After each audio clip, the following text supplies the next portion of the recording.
pulling out of the slip with a rather strong outgoing current, so the current is coming towards me. Hard to see in the video, but you can see it flowing through the water. It requires me to stay in reverse a little longer to get the boat out of the slip.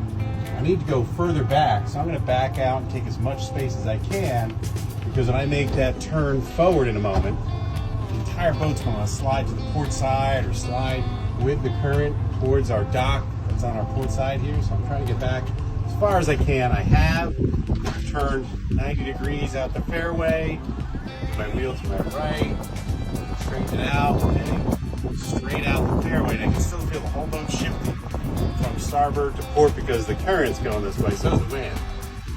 Now I'm going to steer right of center to leave this fairway, overcome the current. Because as soon as I get outside the fairway, the current's going to speed up. I don't know if we'll be able to see it in the video, and the boat starts shifting to our left.